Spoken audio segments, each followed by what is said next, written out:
Les éléphants sont les plus grands mammifères terrestres de la planète. Ils parviennent pourtant à se déplacer dans un relatif silence grâce à l'épais coussin de tissu élastique qui couvre leurs talons et amortit les chocs de leur marche.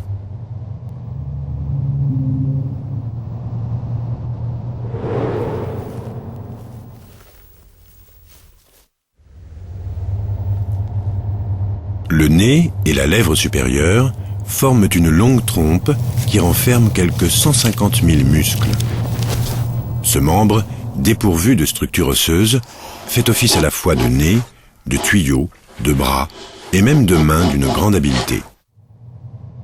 C'est grâce à leurs os comparables à des colonnes que les pattes sont capables de supporter le poids colossal de l'animal, jusqu'à 7 tonnes chez un éléphant d'Afrique mâle.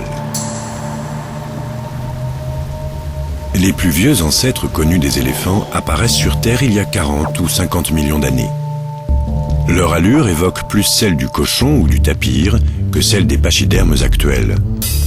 Habitant des régions marécageuses, ces animaux ont des pattes courtes, un corps allongé et un museau flexible et trapu.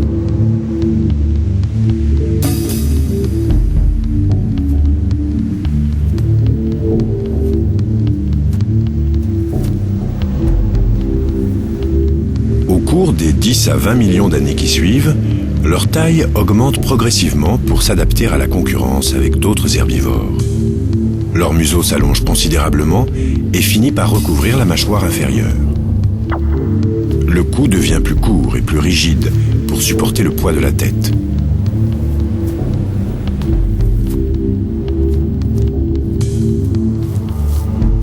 La trompe, organe multifonctionnel sélectionné par les mécanismes évolutifs, supplante la mâchoire molle.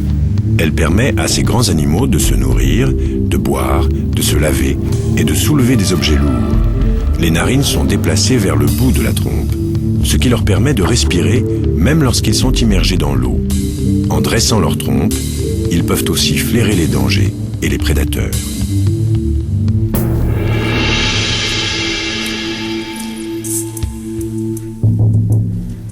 Il existe aujourd'hui 2 espèces principales d'éléphants, une dans les savanes d'Afrique et l'autre en Asie. L'une de leurs différences réside dans la forme de leurs oreilles. Elles sont en effet beaucoup plus petites chez l'éléphant d'Asie, à gauche, que chez son cousin des savanes africaines, à droite. Cette différence réside dans une adaptation au climat. Les oreilles des éléphants se comportent en effet comme des systèmes de ventilation.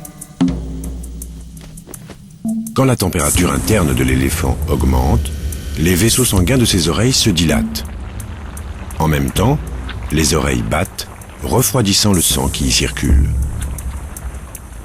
Les 300 à 400 litres de sang qui irriguent le corps de l'animal peuvent, en l'espace de 20 minutes, passer par les oreilles pour y être refroidis.